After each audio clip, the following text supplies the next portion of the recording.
Your kingdom, your kingdom. Your kingdom come, your will be done. Aïe, aïe, aïe, aïe. Le projet de la grâce, le projet le plus important de l'humanité. Un projet magnifique, un projet merveilleux. Bien-aimés, toujours répondant à la question pourquoi c'est Jésus qui emmène la grâce. Eh bien, la troisième réponse, c'est que Christ est la parole et l'homme est le souffle. Pourquoi ce n'est que Jésus qui devait venir sauver l'homme? Pourquoi ce n'est que Jésus qui devait être l'acteur principal de la grâce de Dieu? La troisième réponse que nous donnons, parce que Christ est la parole et l'homme est le souffle. Et la parole et le souffle ont une même origine, parce que Christ et l'homme ont une même origine. La parole provient de la bouche de Dieu, tandis que le souffle provient aussi de la bouche de Dieu. C'est pas grave si tu ne comprends pas encore. Nous allons prendre le livre de Jean, l'Évangile selon Jean, chapitre 1, du 1er au 3e verset. Au commencement était la parole, et la parole était avec Dieu, et la parole était Dieu. Elle était au commencement avec Dieu. Toutes choses ont été faites par elle, et rien de ce qui a été fait n'a été fait sans elle. Christ, la parole de Dieu, est venu de la bouche de Dieu. Et Dieu pouvait rendre témoignage et dire dans Ésaïe, je crois, 55, dire que « Ainsi en est-il de ma parole qui sort de ma bouche ». La parole de Dieu sort de la bouche de Dieu. Là, c'est Jésus qui est manifesté. Job, chapitre 32, le verset 8, la Bible dit ceci. « Mais en réalité, dans l'homme, c'est l'esprit, le souffle du Tout-Puissant qui donne l'intelligence. » Tu es bien au-delà de ce corps. Ce corps t'a été donné comme un véhicule. Tu es destiné à interagir avec le monde physique. Alors Dieu t'a fait habiter dans un corps qui te permet d'agir dans le monde physique. Mais en réalité, tu es un être spirituel. Et ton esprit, c'est le souffle de Dieu qu'il y a en toi. Comment est-ce que ton esprit, c'est le souffle de Dieu? Genèse 2, verset 7. L'Éternel Dieu forma l'homme de la poussière de la terre. Il s'agit du corps. Il souffla dans ses narines un souffle de vie et l'homme devient un être vivant. De la poussière de la terre, Dieu te fait un corps. Et ce corps-là est un corps inanimé. Quand Dieu dit « Créons l'homme à notre image, selon notre ressemblance », c'est dans ton esprit que tu es à l'image et à la ressemblance de Dieu. C'est dans ton esprit que tu ressembles à Dieu. Et ton esprit, c'est le souffle du Tout-Puissant qui est sorti de sa bouche et qui a pris place dans ce corps, dans cet amas de chair que tu peux voir dans le miroir. J'aime à dire que l'homme le plus malheureux de tous, c'est celui qui croit qu'il est ce qu'il voit dans le miroir. Tu es le souffle du Tout-Puissant. Tu es venu de la bouche du Tout-Puissant. Christ est la parole de Dieu. Il est venu de la bouche de Dieu. Toi donc, moi donc et Christ, nous sommes venus d'une même origine. Et il est arrivé que l'homme en Adam a connu la déchéance. Toi et moi, nous avons connu la déchéance en Adam. Et pourquoi c'est Christ qui doit amener la grâce? Et bien, la troisième réponse que nous donnons, c'est que nous et Christ, la race humaine est venue de la bouche de Dieu, alors que Christ, la parole de Dieu, vient aussi de la bouche de Dieu. Que Dieu vous bénisse abondamment. Nous allons essayer de décortiquer pour que nous comprenions bien le sens de la grâce, commençant dans l'éternité jusqu'à sa manifestation dans la dimension physique où Christ a pris place à la croix pour nous racheter par le moyen de son sang. La déchéance, parlons un peu de la déchéance. Le premier point dans la grâce, c'était la question que nous avons posée.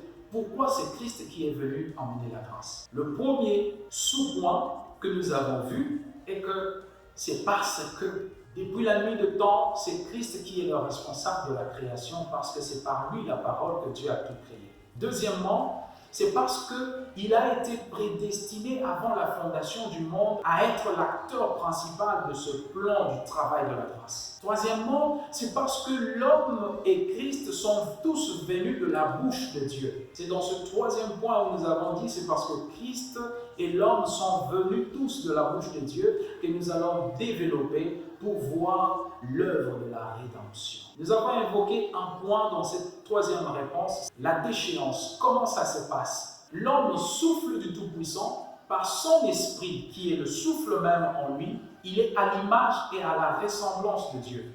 On ne parle pas d'un souffle sans son auteur, vous comprenez? On ne peut pas évoquer un souffle sans son auteur. Voilà pourquoi Dieu pouvait dire à l'homme que le jour où il mangerait le fruit interdit, il mourra, il sera séparé de Dieu. Un souffle séparé de son auteur n'est plus qu'appelé à s'anéantir, à disparaître dans le vent. C'est ça, en fait, le sens spirituel de la déchéance.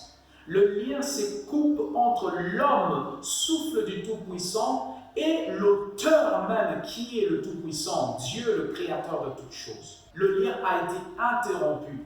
L'homme n'est plus à l'image et à la ressemblance de Dieu parce qu'il n'est plus en communion avec Dieu, lui en tant que souffle du Tout-Puissant. L'homme a dû certainement se tromper par la personnalité que Dieu a donnée à son souffle qu'il est. Et le libre arbitre que Dieu lui a donné, il a mal utilisé et il a pensé qu'il n'avait pas besoin de Dieu. Conséquence, le lien est coupé entre l'auteur et le souffle. Le souffle s'est évanoui dans le vent. C'est ça, en fait, le sens profond de la déchéance. Quand l'homme se lève pour aller toucher à l'interdit, nous allons approfondir encore. Pour aller toucher à l'interdit, l'homme est en train de couper le lien entre le souffle qu'il est et l'Éternel qui est son auteur. Or, un souffle, aussi longtemps qu'il demeure en communion avec son auteur, il peut produire de l'impact. Si je prends du papier, permettez-moi de donner cet exemple, si je prends du papier et que je souffle, vous voyez le papier bouger. Quand j'arrête de souffler sur le papier, le souffle n'a plus d'impact sur le papier. Aussi longtemps que la communion demeure entre mon souffle et moi, le souffle est capable d'impacter ce papier. Tu peux faire l'exemple chez toi à la maison pour bien comprendre. Voyez, la création a été placée sous la domination de l'homme. Au fait, c'est que l'homme ne sait pas ce que, aussi longtemps qu'il y avait la communion entre lui et Dieu, la création voyait en lui le Créateur qui est l'Éternel, aussi longtemps qu'il était en communion. Dieu impactait la création au travers de l'homme qui était son souffle. Quand la communion s'est arrêtée entre le souffle et son auteur, la création était confuse. La création ne savait plus retrouver dans l'homme l'image et la ressemblance du Créateur. La création pouvait se dire, c'est l'un de nôtres désormais. L'homme est devenu comme n'importe quelle autre créature. L'homme n'était plus différent. C'est ça le sens profond de la déchéance. Aussi longtemps que Adam demeurait en communion avec le Seigneur, aussi longtemps que le souffle du Tout-Puissant était en communion avec le Tout-Puissant, alors le souffle du Tout-Puissant pouvait dominer sur la création. Alors je vous l'ai dit que l'homme a été initialement créé pour dominer sur la création. Dieu dit, créons l'homme à notre image et à notre ressemblance et qu'il domine. Le Tout-Puissant souffle et son souffle peut dominer sur la création. Mais une fois la communion coupée entre le souffle et son auteur, le Tout-Puissant, la domination n'est plus là. Alors, qu'est-ce que la parole qui est Christ Jésus vient faire dans cette affaire? C'est qu'il y a un lien entre la parole et le souffle. Je vais vous montrer un exemple pour que vous compreniez qu'il y a vraiment un lien. Quand je souffle sur le papier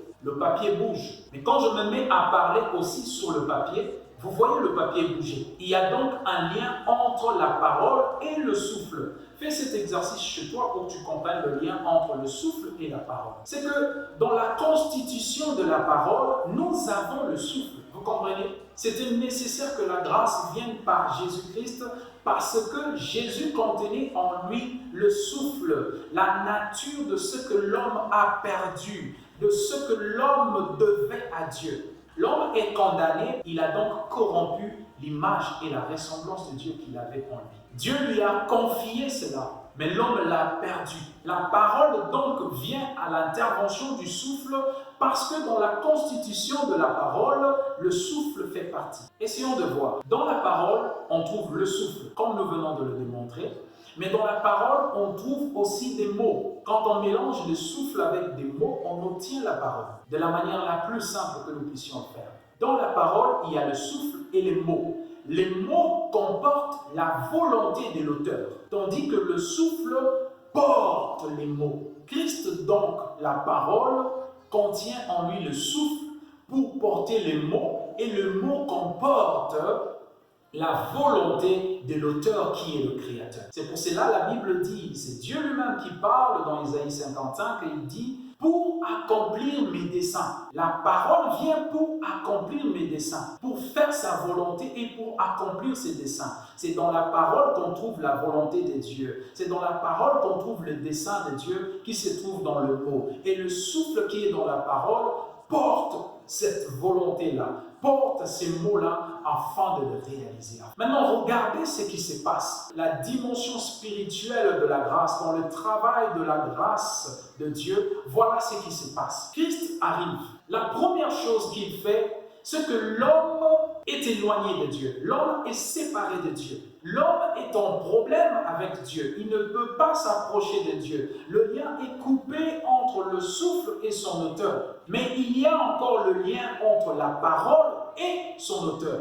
La parole de Dieu demeure en communion avec Dieu. Christ vient prendre la place de l'homme. Ce qu'il fait, c'est qu'il rend à Dieu ce que l'homme avait perdu. Le souffle du Tout-Puissant que l'homme avait perdu. Christ prend une partie de lui. Vous comprenez ça? Voilà pourquoi il a été brisé. Voilà pourquoi il peut nous donner l'exemple de son corps qui est déchiré, qui est coupé, il est scindé, il est partagé, il est brisé, il est cassé. Il s'est cassé ainsi pour que la partie souffle soit rendue à Dieu. Christ a apaisé le cœur de Dieu parce qu'il a rendu à Dieu ce que l'homme a perdu. Voilà pourquoi il pouvait mourir à la croix, parce qu'il ne pouvait pas rester en vie de cette manière-là. Ce travail magnifique dans sa dimension spirituelle qui est le travail de la grâce, Christ commence par soulager le cœur de Dieu. Christ commence par apaiser le cœur de Dieu. Christ commence par enlever la colère de Dieu envers la race humaine, en rendant à Dieu ce que l'homme avait perdu. Ça veut dire le souffle du Tout-Puissant, l'image et la ressemblance de Dieu dans l'homme, que l'homme avait corrompu. Voilà, c'est bien ce qui se passe. Et pour cela, il devait être mis à mort. Et Dieu a récupéré son souffle. Ça ne s'arrête pas là. L'objectif est de sauver l'homme, qui est le souffle déchu. Alors Christ, en tant que la parole de Dieu, a en lui une place pour le souffle. Il va s'ouvrir, ayant remis à Dieu le souffle. Il va maintenant s'ouvrir pour recevoir l'homme. Dans l'état où l'homme est, souffle déchu, Christ va recevoir l'homme en lui. L'homme doit donc renoncer à Adam, renoncer à vivre lui-même. Voilà pourquoi je vous disais que Dieu en a déjà fini avec le problème qu'il avait avec l'humanité, parce que Christ a payé. Aller vers Dieu, obtenir miséricorde, espérer obtenir miséricorde, sans passer par Christ, c'est un peu comme si tu allais payer une dette qu'on a déjà payée pour toi. Cette personne te dira, cette dette a déjà été payée. Qu'est-ce que tu fais? Cet argent-là, tu dois maintenant l'amener auprès de celui qui avait payé pour toi. C'est ce qui se passe dans la dimension spirituelle. Comprenez bien, suivez-moi très bien. Christ va s'ouvrir maintenant parce qu'il y a une place en lui pour le souffle, ayant remis à Dieu le souffle que l'homme avait corrompu. Alors Christ va s'ouvrir à l'homme. L'homme va venir prendre place en lui. Le souffle va venir prendre place en lui et faire un avec lui. C'est pour cela qu'on dit en Jésus-Christ. Le salut de Dieu en Jésus-Christ. La grâce de Dieu en Jésus-Christ. Je t'appelle, si tu crois en Jésus, je t'appelle frère en Christ. Cette fraternité n'est pas une fraternité où j'ai une vie à part et Christ a aussi sa vie à part. Nous partageons le même héritage. Au fait, Dieu n'a pas plusieurs fils. S'il faut comprendre le plan de la grâce dans sa dimension spirituelle, Dieu n'a qu'un seul fils. Et on résolu le problème de l'homme avec Dieu. Christ s'ouvre enfin de recevoir l'homme en lui. Tout ce que l'homme peut faire aujourd'hui, ça passe par Christ. Voilà pourquoi nous signons nos prières pour dire au nom de Jésus. Au nom de Jésus. Ça veut dire que tout ce que nous possédons de la part de Dieu, c'est au nom de Jésus. Tout ce que nous faisons pour Dieu, par Dieu, en Dieu, c'est au nom de Jésus. Il n'y a plus aucun lien possible entre le souffle et son auteur. Mais le lien entre l'auteur et sa parole demeure. Alors, par le truchement de sa parole, alors au travers de sa parole, le souffle peut encore retrouver la communion avec l'auteur. Comment tu peux me dire que tu n'as pas besoin de Jésus? Je t'assure, tu n'avais pas ces informations. Voilà pourquoi tu pouvais décider que tu n'avais pas besoin de Jésus. Il n'y a rien entre l'homme et Dieu. Il n'y a plus rien entre l'homme et Dieu depuis la déchéance de la race humaine en Adam. Maintenant, il y a une nouvelle relation avec Dieu et l'humanité au travers de Christ. Au fait, Christ nous fait participer à sa communion, lui la parole, avec l'auteur, avec Dieu qui est l'auteur de la parole. Que Dieu vous bénisse, que Dieu vous bénisse abondamment. Alors nous tous, nous avons connu la déchéance en Adam. Ainsi, nous tous, nous pouvons connaître la rédemption en Christ, le second Adam. Tu es souffle du Tout-Puissant, déchu en Adam, restauré en Christ, qui est la parole du Tout-Puissant, qui est la parole même de Dieu. Réalises-tu comment le plan de la grâce ne pouvait passer que par Jésus-Christ? Aucun homme ne peut le faire, aucun. C'est lui qui te dit de venir chez lui, qui peut t'accorder le salut, qui peut te mener vers Dieu. Il a lui-même d'abord besoin de Jésus. Nous avons tous besoin de Jésus, parce que Dieu a tout résolu en Jésus. Que Dieu vous bénisse abondamment. Your kingdom come, your will be done. Ay, ay, ay, ay. Oh, your kingdom come, your will be done. Ay, ay, ay, ay. Your kingdom